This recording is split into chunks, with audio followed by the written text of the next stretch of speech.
afternoon, everybody. I wanted to talk to you today about why Zoom conversations during the lockdown period are really weird and sometimes make you feel really uncomfortable. So to do this, we have to think about how a normal conversation would go with someone you either work with or live with or one of your friends, say for example. So, normal conversations, you make eye contact, you talk to people in a friendly fashion or a professional fashion, and none of that feels awkward because that's just part of human existence. We've evolved to be very sociable creatures. In fact, it's one of the reasons we're the dominant species on this planet.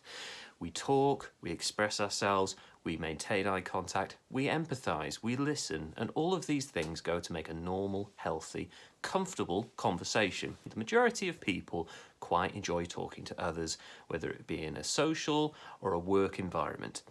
Think about every Zoom or Skype or FaceTime or any conversation involving a video you've ever had. First thing is, you can see yourself in the video. That's really weird. I mean, how often do you talk to other people while simultaneously being able to see yourself? It makes you really, really self-conscious. I know, I hate looking at myself the majority of the time anyway. I'm doing it right now. It feels super weird. And the second thing is you have to shout. That's really weird. It's not normal having a conversation where your voice has to go above a certain level, but to make yourself heard and to communicate your point in a Zoom call, you have to speak really loudly because the quality of microphones on the majority of the equipment people are using are not very good. In fact, it's rare that they pick up a normal converse level. So if I'm talking to you at this level in a normal conversation, that's fine. But if I'm talking to you in some sort of Zoom call or FaceTime call, this is probably not loud enough because the internet gets in the way. It crumples everything together and it makes it sound worse. And that's point 3. Broadband is not as good as it should be in the United Kingdom. We should be able to have conversations normally without having to raise our voice, worry about being broken up by interference or anything like that. But because there's always the potential for our conversation to be interrupted by the flow of data, it makes things very, very awkward. That also puts you on edge, almost as much as staring at yourself half the time.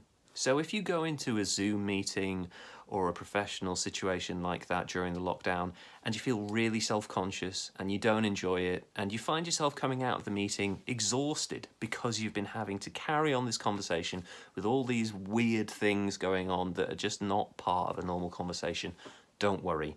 The reason you feel weird is because it's totally outside of normal human experience. Unless you're very, very experienced at video conferencing, this whole situation is just not normal. It's okay to feel exhausted after a meeting you had over Zoom or Skype or any of the many alternatives that exist. Is there anybody still using Skype anymore? Maybe. If you're going into a Zoom call and you're dreading it, just remember that everybody else are feeling exactly the same as you. The other people in the meeting probably feel the same as you. The people outside of your workplace who are doing exactly the same thing on a day-to-day basis are feeling the same way.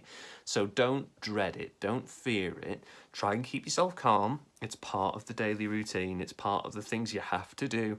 And if you can just get through it and come out the other side, do something pleasurable after you're finished. Make yourself a drink, go out for a walk, listen to a podcast, some music, whatever makes you feel better. Just do 10, 15, 20 minutes of that and you'll feel yourself again. But above all else, try and relax. Lockdown is difficult enough as it is. So don't let Zoom be another thing that piles on top of you. Do what you can to enjoy your life in the current situation. Thank you.